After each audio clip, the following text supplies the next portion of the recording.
Deer Park Mayor Jerry Mouton gave an update on the cleanup efforts in the area after the tornado caused extensive damage. Agencies and local municipalities are picking up debris, blocking the roads so that CenterPoint Energy can get to areas that have lost power. CenterPoint says that power has been restored to over 200,000 residents. Mayor Mouton thanked people who have been keeping Deer Park in their thoughts as they repair their city and said he is grateful only property was lost in the storm. I want to thank everyone in the community at large that's been keeping our city covered in prayer. It's been felt across our region, and we want to thank God that we had no serious injuries or casualties. And that was the update from Deer Park. We do have officials speaking in Pasadena at a press conference happening right now. We have crews there. Do we have their shot? Let's listen in. To spend the night. Also, the Salvation Army, last night they came out to the location and fed over 300 meals. Today at the Salvation Army at 4102 Yellowstone here in Pasadena, between 2 and 3, they'll be serving hot meals for people. We're getting great support from the state of Texas. Governor Abbott has called and said anything the state can do, they're here for us. State senators, state representatives all through the region are calling for help, how they can help, and we're definitely letting them know how they can help. I've talked with the superintendent of our school district here in Pasadena. They're trying everything they can to get the schools open tomorrow. They'll make that decision here pretty soon. So right now it's still closed, but they're really looking at how they can open schools tomorrow. I think it all has to do with all the electricity being turned on. CenterPoint has over 300 trucks here in our city working for us in Deer Park. They're doing a super job.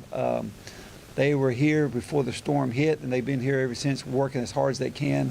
They've restored a lot of electricity, but the tornado itself damaged some of their most important parts of their substations, which is, as they said, it's really unheard of. But tornadoes can do what they want, and tornadoes did do the damage. They are assessing it, they're fixing it. We still got neighborhoods out because of that, but they are working as hard as they can on fixing that problem to get the electricity running through the lines. The animal shelter, that's been one of the big talking points that everybody wants to know about.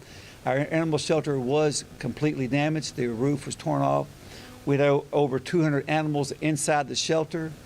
Only 2 or 3 were injured, not life-threatening, thank goodness. So people want to know what can they do to help our shelter. And I might have to read this. Usually I don't read, but I have to get this right. There's ways you can help. Number one is if you want to donate money, go to www.pasadenatx.gov/animal shelter donations, or the Methodist Church, Asbury Methodist Church at Genoa Red Bluff and Space Center are accepting donations if you want to bring food. We want you to bring the food there, not to our animal shelter location. It's the building itself is dangerous right now. Please don't go by to even look at it. It's very dangerous. We keep everybody away from it. The animals are safe. We got them in the building next to it. So if you want to donate, go to the Asbury Methodist Church. Its address is 5354 Space Center, and they've been willing to help us, and we really appreciate that. It's partnerships like that and the partnerships throughout our whole community, as you can see here in Pasadena, neighbor helping neighbor. And again, we're big about that. And I was walking through the neighborhood yesterday, and as the parents and the kids from out of school was getting to their house, and their house was completely torn up. It was just, it wasn't almost there. And I looked at these people, and I said I'm sorry, because I was sorry, but what do you say when somebody walks to their house and they had no idea their house is not there any longer? We feel their pain. We're doing everything we can as a city. The state is doing everything they can. We're going to make it as I hate the word to use easy, but we're going to make it as easy as possible for us to assist all our citizens who this tornado touched. With that, I think is Lanny Armstrong, the fire chief, up next, Rex. If you want to introduce him. And again, we'll answer questions here shortly. Thank you, sir.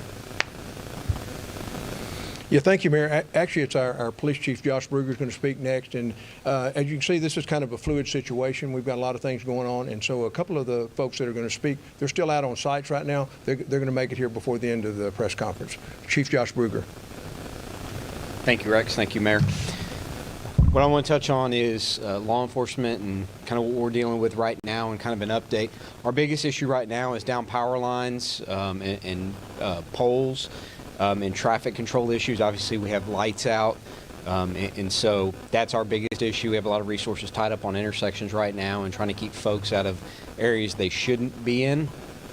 And the biggest thing that I can ask, from the public is, help us by, staying out of these areas, particularly where the damage is. We have a lot of, people coming in and out with debris and things like that. And so just staying out of those areas.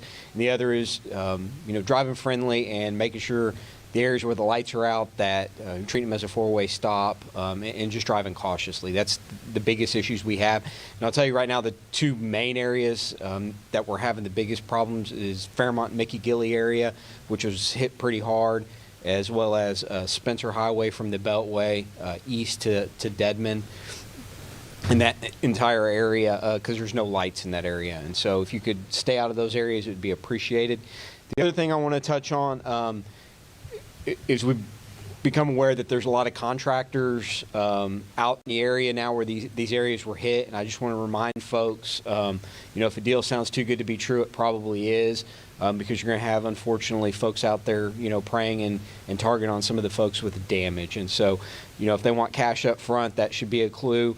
The other thing is the city has a permitting process, and that permitting process is really to protect the residents and their investment. And so when you hire a contractor, the contractor should be going through the city for the permitting process. The city's going to come out and inspect the contractor's work to make sure it's up to code and the specs. And so I can't stress enough, be real careful when you're choosing contractors right now because they're out there and unfortunately there are folks that are going to prey on folks. And so that's all I have from a law enforcement perspective. Thank you. You can continue watching this press conference on our website, click2houston.com. We'll be live streaming it there.